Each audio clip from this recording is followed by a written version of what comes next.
Beti galdetzen diguten galdera da, ez? Zeiken duze angiru, nolakoa da saio bat angirun edo, zeiken duze jolastu, zeiken duze aurrakin hor. Eta beti zaila da pixkote esplikatzen nola hitz gutxitan, beti aipatzen duten zerraindik behintza da ez, saioen estruktura nola izaten den. Zer egiten dugun hemen, hola, aleketa hobekin ulertzeko. Elkartzen gara hasieran asamblean, elkarra ditzen dugu, aurrak kontatu nahi dituzten 1000 gauza, orduan gure lana da pixkotor elkarrezketa hori bideratzea, eta hortikan pasatzen gara jolas librera. Jolas libren ondotik egiten dugu marrazkia, eta ipuina kontatzen dugu.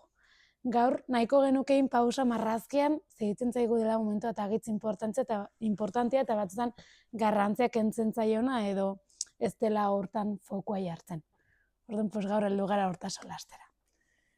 Bai, egia da, bertzelekutan haunitz ibiltzen den tresna dela marrazkia, ez? Ikastetxetan egunero marrazten dute, itxian marrazten dute.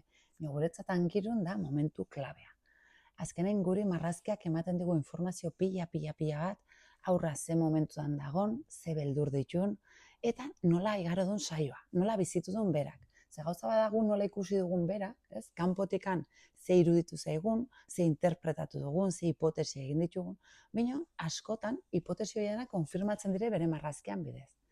Askotan, karo, 2 urteko aurrak, ez, adibidez, 2 urteko txikitsuak ziten dute zirriborro, eta ja, baina hasten direia hitza jartzen. Hau da otxua, ez, zaratu duzu, aurra dago ja, otxuan, beldurrakin, dago pixko bat bere ez ezagunari beldurrakin, ez, pixkat, prozesu hortan dago.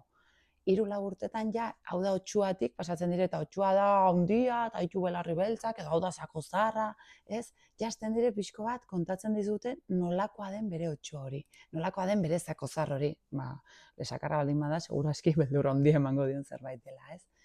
Eta ja, koxkorragoa direnekan, batzutan historia jarraitzen du, joaten dire kontatzen ze momentutan dauden, eta bertze batzutan, askotan, egiten dena da utzi.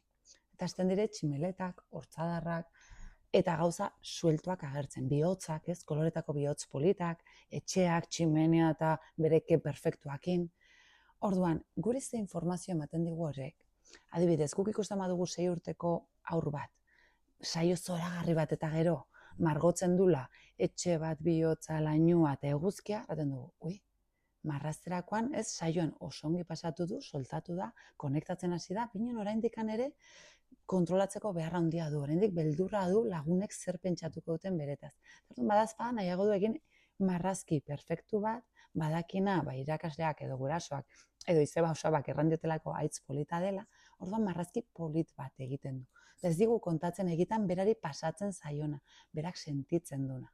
Guretako erronka handi bada, aur hori marrazki perfektu bat egitetik, berak sentitzen duen hori marrazten hastera.